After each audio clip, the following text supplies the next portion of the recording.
Hello, everybody, and welcome back to another edition of the Best of Pedalshift. On this edition, we go all the way back to March 23rd, 2017 for a Leading Zero episode of the Pedalshift project, number 074, Fast Forwarding Your Bike Tour.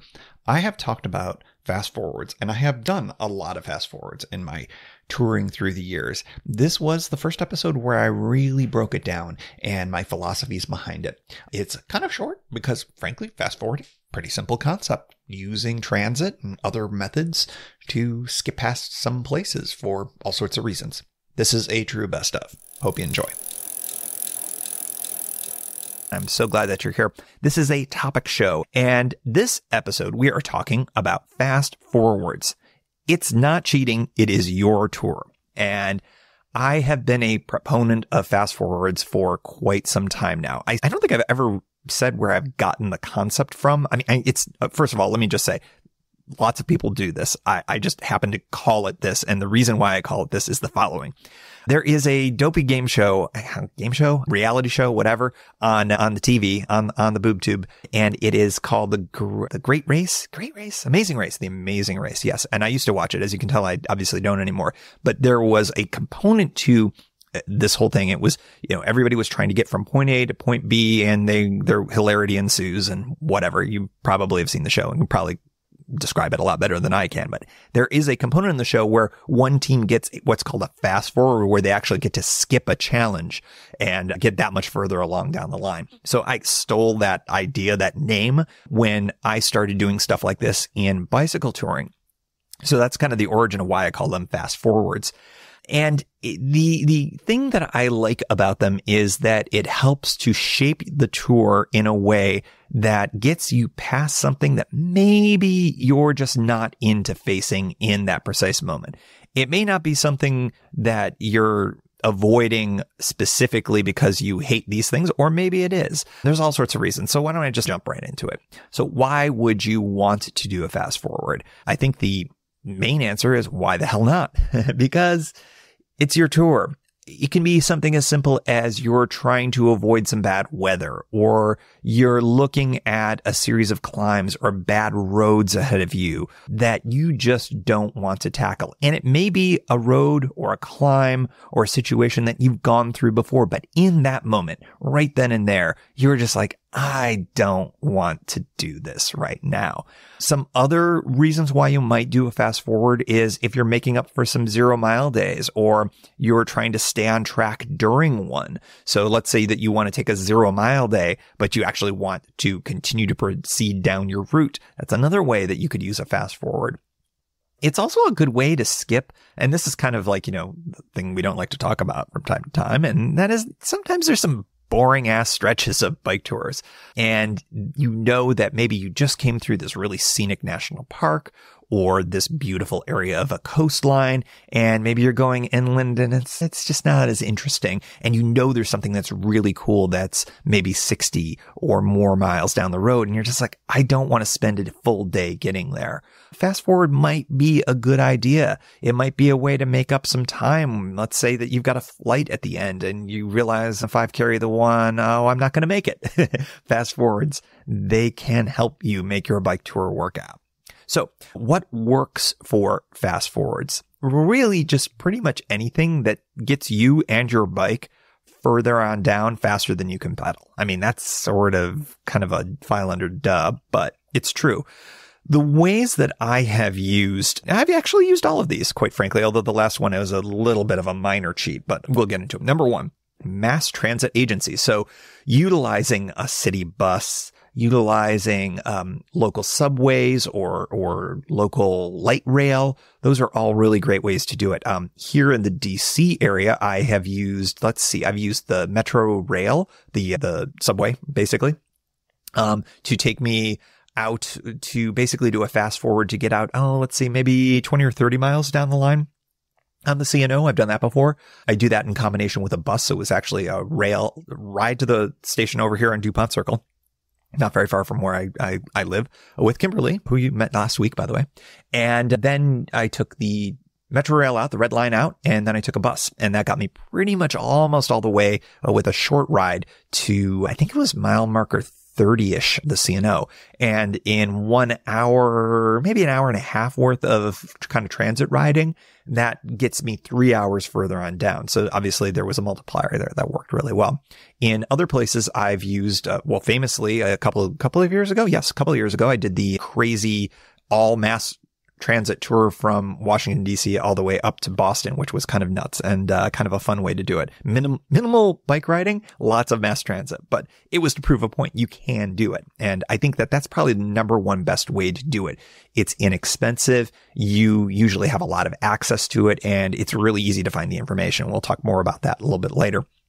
Another method, second best method, regional rail. That's going to be things like here in the DC area, you'll have the MARC train, it's an acronym. It's Maryland something. It's Maryland's rail. You've also got the Long Island Railroad. You've got Metro North in the New York City area, Caltrain out west. There's all sorts of different regional rails. The difference with them, they tend to be kind of a heavy rail setup, and they will generally have a little bit better setup for bikes in my experience. It just depends. Now, MARC, the local one here in Maryland, actually is terrible for it, but they are adding on bike capacity soon, which is really, really exciting for those of us who are in the DC area and want to be able to get north or west, because it's a pretty good setup for all of that. So regional rail, consider that depending on where you're at. And of course, this is true. I've been very US centric here. Of course, all of these things are available in Europe and elsewhere as well. So think about these things.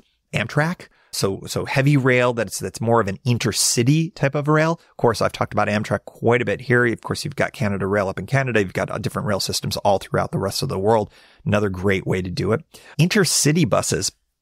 I've been able to do that in a lot of places, most notably, I would say, on the Oregon coast.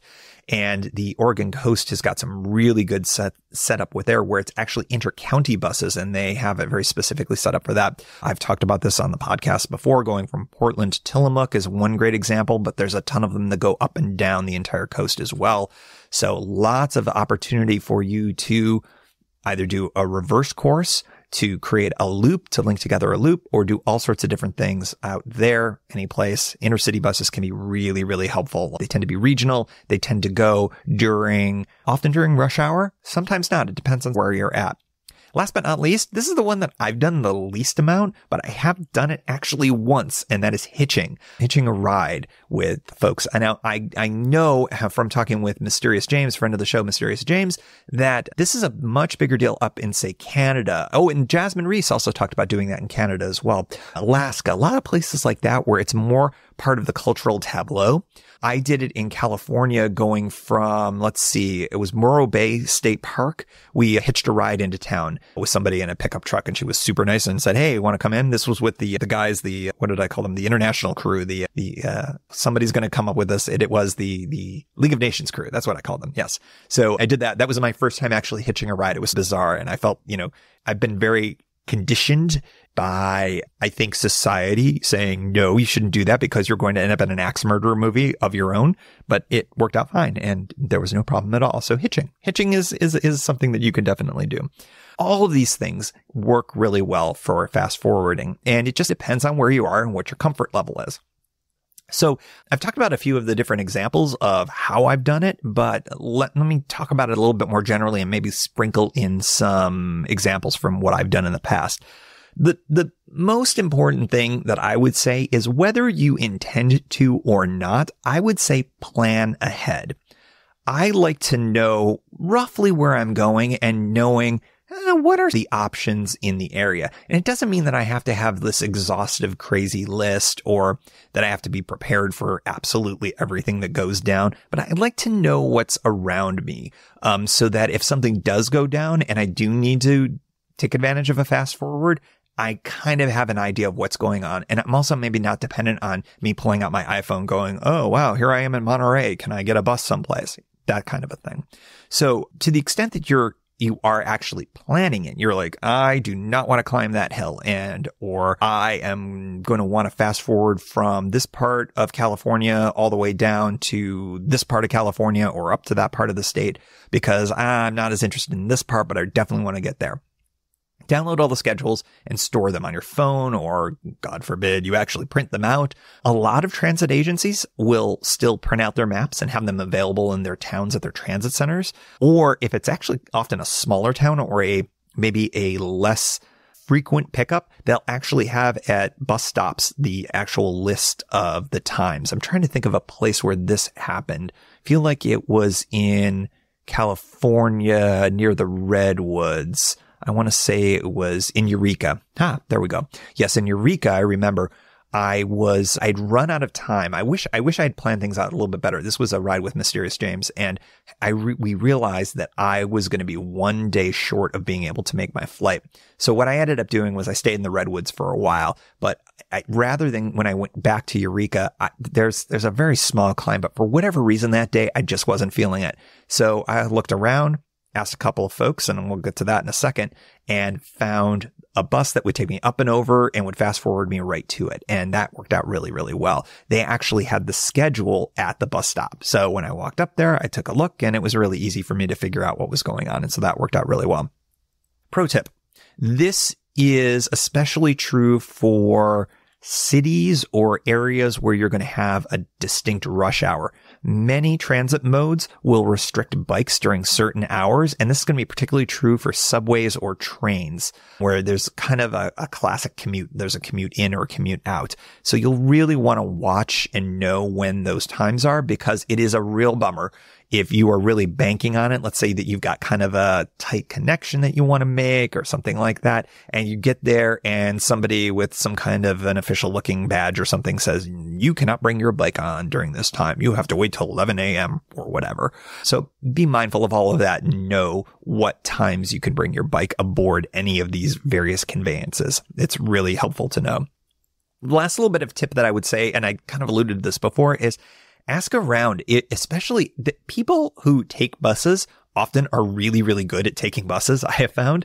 And you'll learn a lot from the transit pros in any given town, and they can really help you out, especially if you are in a place that you are unfamiliar with, and maybe if you're going to have to be doing some kind of a transfer, or you just don't understand things about that particular system. I find every single transit system tends to have its own quirks. So it's always nice to have somebody who can kind of help you out with all of that. So anyways, that is the sort of the how in all of this. I think that generally speaking, fast forwards can be something that can really help make your trip much more enjoyable. It can save you time.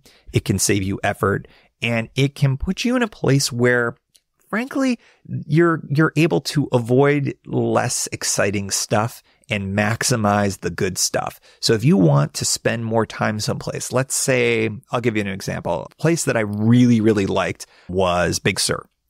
You know, if there was some way where I could get a bus that could get me to Big Sur maybe a day earlier and to be able to do a 0 mile day there, that would be something that I would definitely consider. I know I've done that around the Avenue of the Giants. I mean, I just described a couple minutes ago. It was kind of a different scenario that put me in there, but I was able to use a fast forward that actually got me back to Eureka after spending a couple of extra days in the Avenue of the Giants.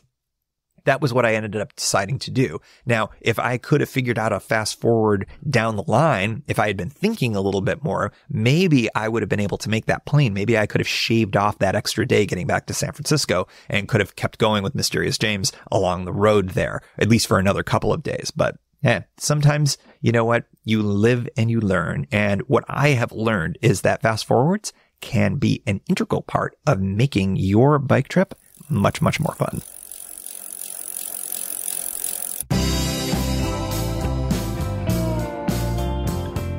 Thank you for joining. You can find Pedalshift at pedalshift.net. Lots of great content.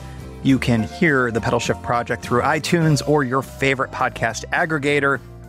Opening music courtesy of Jason Kent off his debut album. The track is called America. Check out his band Sunfield's latest release, Habitat, wherever cool music is available.